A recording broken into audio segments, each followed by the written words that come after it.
the question is related to the explanation of Rinpoche to the skandha of consciousness, perceiving consciousness, and he has said one can divide up the different types of perceiving consciousness into 8 different types. There are the 6 types of perceiving consciousness related to objects. The 6th one will be the mental consciousness, and number 7, he said, was the consciousness that has the function to form the habitual tendency, and which are then stored in the 8th one, or they come out of the 8th one then later again. And anyway, there's another explanation that he has heard of from the Namche Yeshe text, where there's consciousness number 7 is described as being of 2 kinds. There's one part that immediately evaluates, this is all the type of evaluation of phenomena, and another one which is dominated by the various passions and mental afflictions. And meditation, so the question is now, when we do meditation, on which type of consciousness now that mainly acts?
Now, Rinpoche explains that in fact there are different traditions, and when the other day he spoke of this division of the various types of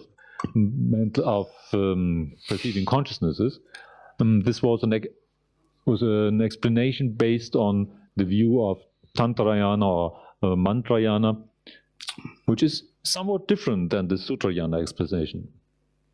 And in his explanation the other day, to just briefly repeat it, we have the 5 sense consciousnesses, sense perceiving consciousnesses that are merely aware of objects, and they are thought-free, concept-free, whereas the 6th type of consciousness is not concept-free. The consciousness number 6 the mental consciousness happens to be a kind of mixture on the various aspects, because it includes as well the mental objects as the general ability for mental perception, the mental organ, so to speak, then or faculty, and the perceiving consciousness, the mental perceiving consciousness. So all 3 of them are kind of called collectively or addressed by the name mental consciousness. So within this mental consciousness now, we notice the tendency that certain thinking forms a pattern. If you repetitively have a thought process going on, this will form a tendency. And that this tendency seems to be stored away, or it builds a tendency, activity builds a tendency. This function is called the consciousness number 7. And when this tendency finally comes up again, manifests, so it seems to come out of coming out of a storage place, then this is the 8th consciousness. But in fact, this is all happening within the 6th consciousness. It's nowhere else. It's just giving a name to certain functions of the mental consciousness. The function of building a habit and the function of manifesting the result of that habit. Okay, this explanation differs somewhat from the Sutrayana explanation, and there are other differences too. As we have heard, the mental affliction of anger by skillful means can transform into the mirror-like primordial wisdom. And this is different from the Sutrayana explanation. In the Sutrayana, the all basis, the storage consciousness, so to speak, is said to transform finally into the mirror-like primordial wisdom. So we see that sounds quite different, and there are many more differences. Rinpoche, however, makes a point here saying that those differences that we may perceive are in no way contradictory. There are many different types of explanations, and some of them, they will emphasize the basic situation which has to be purified or transformed. So it's kind of the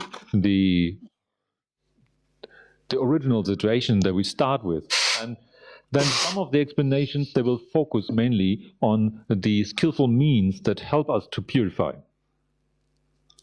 Other explanations or categories that are given, they emphasize the impure aspect that we have to get rid of. And finally, the whole thing can be explained from the point of view of result, when the purification has come to a success. And we should understand that all those various explanations are describing one and the same essence from different angles.